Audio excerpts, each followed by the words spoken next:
Okay. Okay, Okay. here I How am. is the connection? Yeah, it's. Okay. I hope it's good. I'm having some issues in the last. I've had some issues in the last few days with the internet connection, but let's hope everything goes fine. I'm not very familiar with this, so Okay. I was I was trying to connect. I couldn't find the the way to That's ask okay. you to join, but here I am. That's okay. We are Good, doing good. Instagram too. Okay, so hello again. So you're connecting from Milan, Italy today. So can you please talk about yourself a little bit? So I don't talk so much, but you can introduce yourself to Okay, our audience. okay. So as Delia said, Who I'm are you? Marco Oriani. Mm-hmm. I'm 36 years old. I'm an architect, rugby player, as you can see from my nose, guitar Yeah. player in the spare time. I'm a father. I'm a husband, father of 2 kids. I'm teaching assistant at the Polytechnic of Milan, and I'm running my architectural practice together with Francesco Adorni and a few collaborators. And Mm-hmm. I think I met Deria and Murat in 2008, I think, in Domodossola, Yeah, probably. it was a workshop in A Lomonossola, yeah. workshop, Good and then we times. met again a few times again, and I think the longest and funniest time was in Ankara for the workshop, Yeah, you come for and another workshop, right? yeah, yeah, and Mm-hmm. and that's it. I live in the outskirts of Milan with my Mm-hmm. family, and now it's a pretty tough time, as you probably heard from the news Yeah, here yeah, in we are Italy facing and the in same Milan. thing too. But so, how are you? First of all, how are you holding up? I mean, are you healthy and Um, your family? yes, we are physically healthy. Mm-hmm. Mentally, Not it's a little bit mentally. more challenging. It's pretty hard to manage work and university and family, Mm-hmm. especially. And fortunately, we are healthy. Our family is healthy. Um, Unfortunately, we lost a few friends due to the virus. Oh, very sorry for that. Yeah, and it's something you know just happened, and we just need to uh, no Get used. let it flow. Yeah, I get don't know used to what to it. say. Mm-hmm. Yeah, it's a pretty tough time, and Yeah. it's even tougher to just trying to manage everything. As Mm-hmm. I said, fortunately, my wife still has some parental leave hours she's using Mm-hmm. in this period. Every day she only works a few hours, and I work kind of 20 hours a day in the Mm-hmm. last period. It's much hard. When it's very hard. It's very hard. It's very hard to Yeah. Well, actually do you to. go outside? No, Mm-hmm. we have Can you we go closed. outside? You can go if you really need to. If you need to go to a hospital, if you need to buy medicines, if you have important work issues or work dues. But Mm-hmm. you are not allowed. You shouldn't be allowed to go out. Actually, this morning I was stopped by the police because I was going out with my kid, just to move your Yeah. legs a little bit and take some air. But we Yeah. knew Yeah. We all we need weren't to. allowed to, but we just needed some fresh air, and for the kids as well. It's very hard. From one day. They had to stop going to school, to their kindergarten, not seeing their grandparents, not seeing their friends, their Yeah. cousins, and it's quite tough for them. They are not really understanding what's happening, but uh, they can feel there is something strange. And Yes. we had no construction sites going on. I mean, we had very small construction site, like an apartment and a villa that is that was almost finished. So we stopped those construction Are sites. they There your was projects? yeah.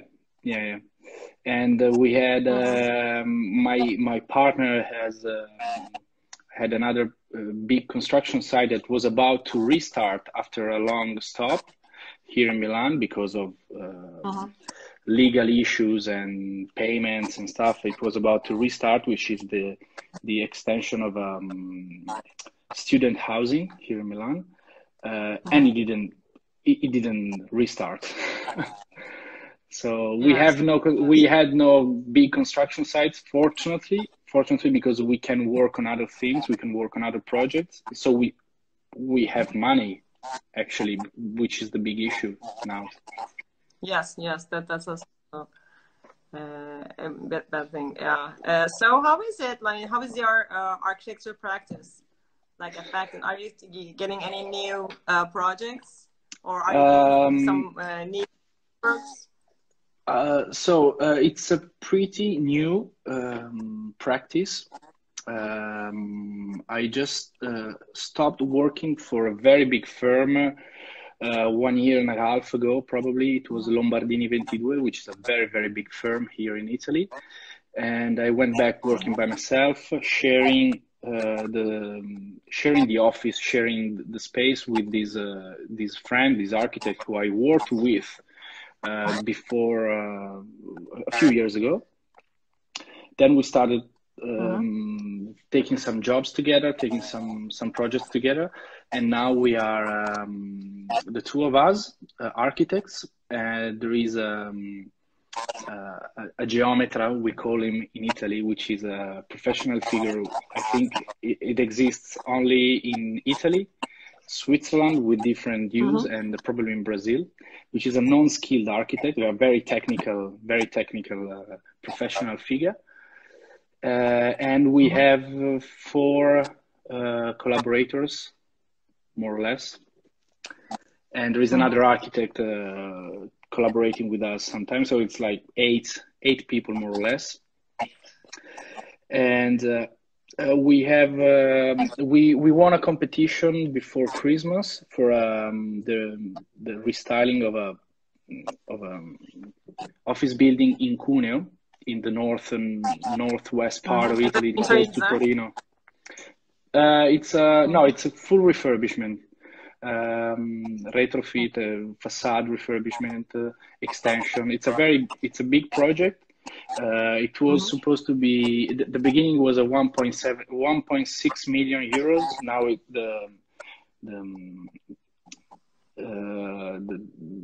it's rising because they want to do more things. So we are around 3 million euros of works, both architectural, civil works, structural works, and MEP.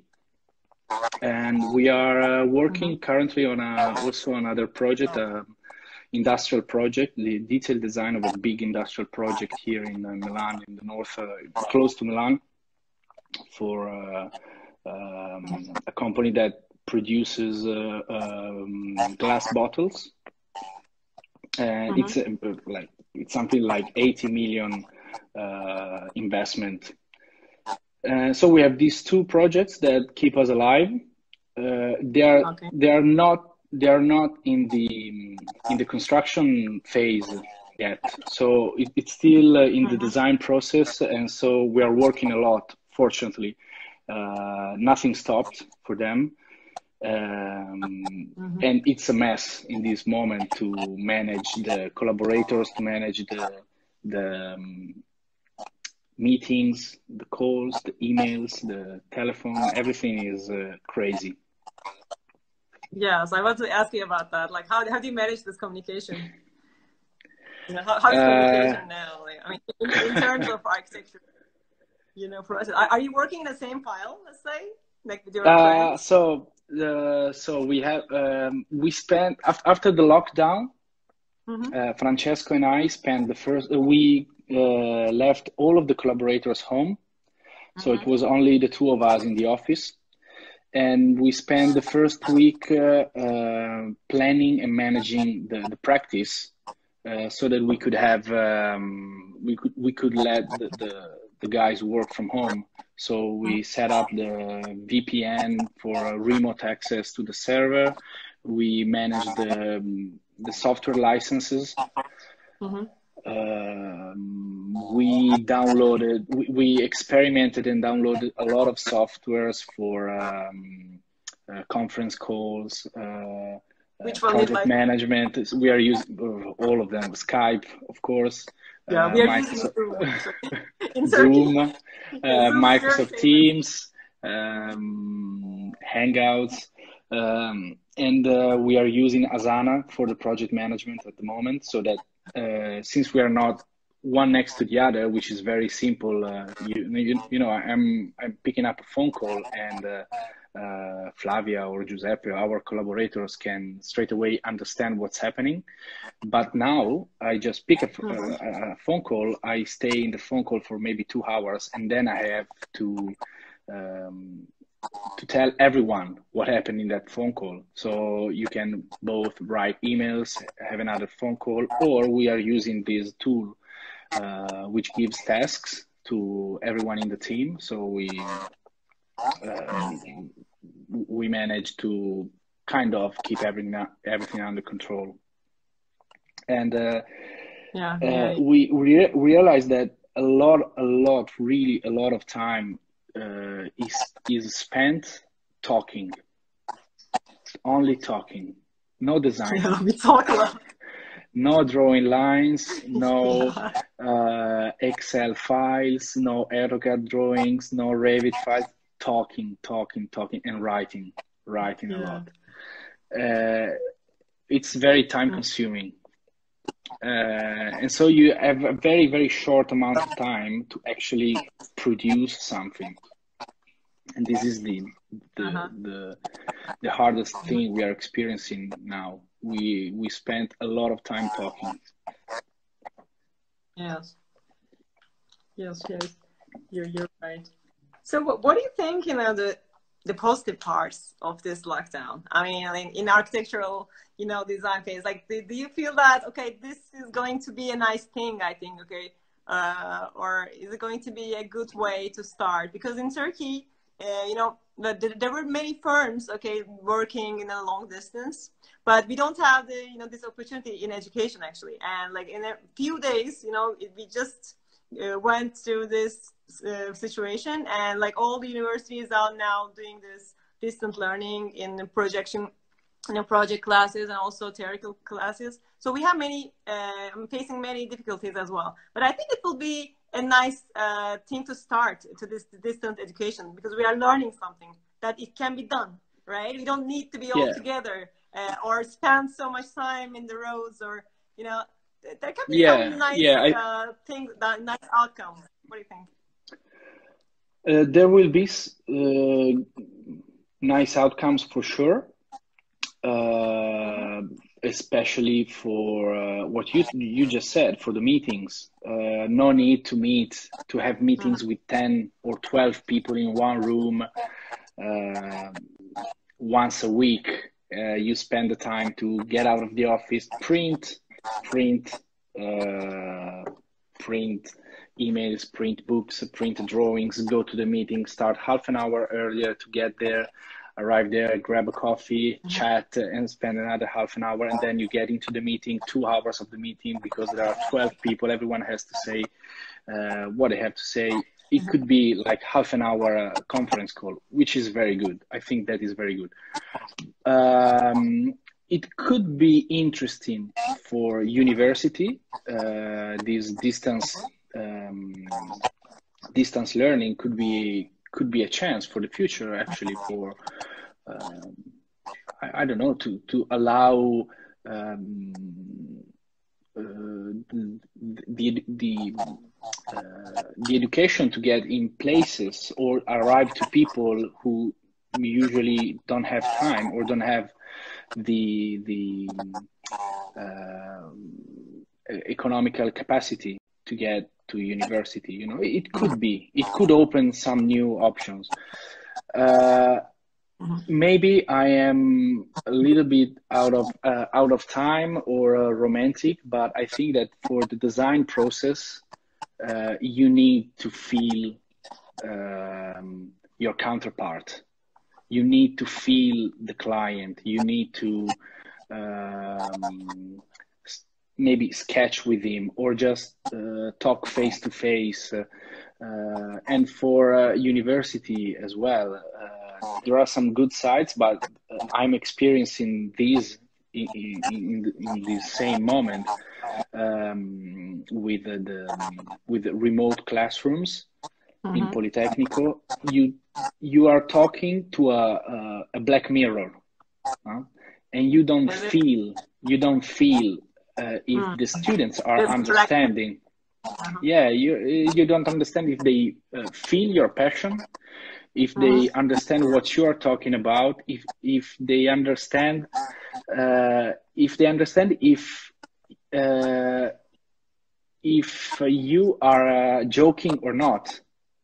You know, I together with Camillo, who is the professor of the class, I am assistant to, who is a very good architect, very good speaker.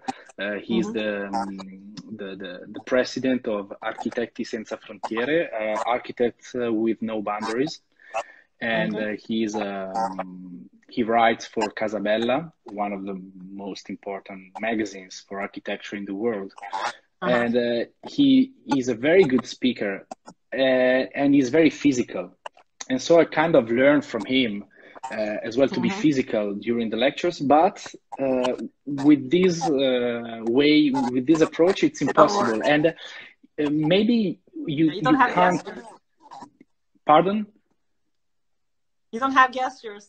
Yeah, you don't have gestures. You don't have, you don't have a lot, and you don't understand if they are feeling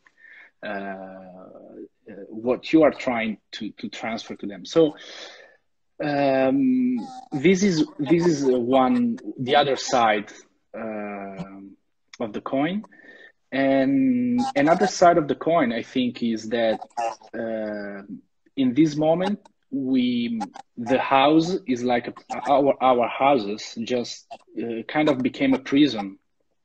The house is not the nest anymore, where you hide yourself or you look for refuge after a long day at work. We are forced to stay in our house, and we do everything here. We eat, we sleep, we fight with our partners, we play with our children, we fight with our children, and we work. And there is no way to relax. No, there's not. I had a friend who was working from home a few years ago, and before starting working, he usually woke up, had a shower. He put his dresses on, his clothes, and then he went out to go around the block, and then went back home. And come back just to go out and start the day. I found myself a few days ago at noon, at 12, just before going for lunch, and still wearing pajamas. Because I woke up, had breakfast, and cleaned the house, and take the kids and dress them and wash them, and then my wife has a phone call, so I have to take care of the kids, and then put one to bed, and then go to my conference call, and then write an email, and then call someone else, and it's 12 o'clock, and you still haven't prepared for the day, and there is no boundary between what you are as a person and what you do as a person. There is no more boundary, which is could turn out to be frustrating after some time, after months, after 1 month we are in this situation. So you're saying like the psychology of the house should change, huh? Probably, we're doing everything here. Yeah, So it's probably not the same way that we do here. Yeah. Some architects already do that. Peter Zumthor has his own house with his own office, and he kind of has no boundary between his house and his office. Kind of. There still is, but not a strong physical boundary. And he goes working with his slippers. He doesn't put shoes on because from the master bedroom he can just take a stair and be in the office. But that's a way of living and the profession that I think will not exist anymore in a few years. The small professional working from home by himself or just with some selected collaborators. I think it's not going to last long. Or maybe it will. Maybe it will come back. Maybe, who knows? Maybe it's just a way to think that it will go the other way around. I don't know. In the last few years, the construction industry has become more and more complex. So bigger firms started to develop with hundreds of people inside there, not only architects, but architects, engineers, interior designer, graphic designer. And this is the normal way of living the profession nowadays. But I don't know, maybe it will change. Seriously, I don't know. So what do you think about like socializing? They tell us to keep this social distance, but we are kind of same, right? The Italians and Turkish people, we like to be close to each other. We like to hug and kiss. Can you hear me? Yeah. So it was really hard for us to keep that distance. Actually, for me as well. I mean, just not shaking hands was really hard, and I don't know how we get used to it. So it affects our physical situation as well, psychology as well. So, and it will also affect the architecture spaces with that, the social distance. Of course, yes. And you also like to have the coffee, right, in the morning? Yeah. So we are Italians, but we are from the north. We are from Milan, so we are a little bit posh. But anyway, yes, being a rugby player for so many years in my life, I actually think that physical contact is such an important part of that game that it's kind of the only way that game can be played. There are some variation touch rugby, but whatever. Without contact, there can't be any sort of game. Without physical contact, it's very hard to imagine a life without physical contact. Life is only given through physical contact. Without physical contact, you can't produce any more life. So it will affect for sure, and it affected our first days during the lockdown, and probably will affect the way we live the spaces, the built environment. Houses in Milan a few years ago, the building regulation changed. And sorry, it keeps slipping.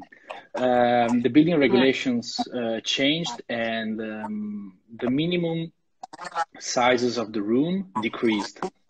So the master bedroom, instead of being 14 square meters, was reduced to 12 square meters. 14?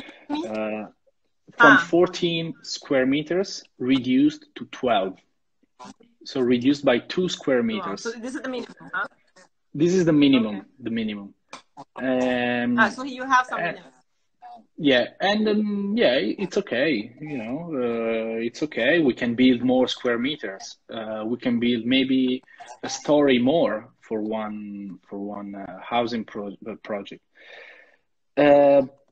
but maybe now something will change. Maybe we'll go back to that 14 square meters, because at the moment I am in my room, in my bedroom, which is quite big because this is an old house. And at the moment it's the only safe area of the house because the kids are going around and screaming and doing stuff. Yeah, did you tie the kids? Because I did.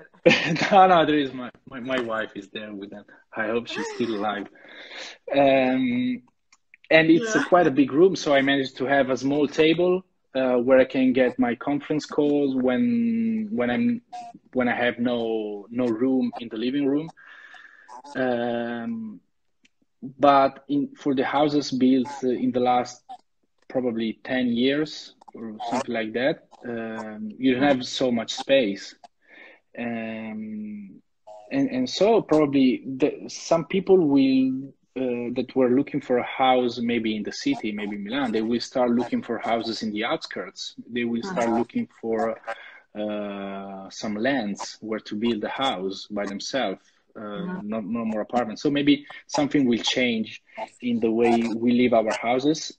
But I'm also thinking about what will happen to cinemas, to schools, to theaters. I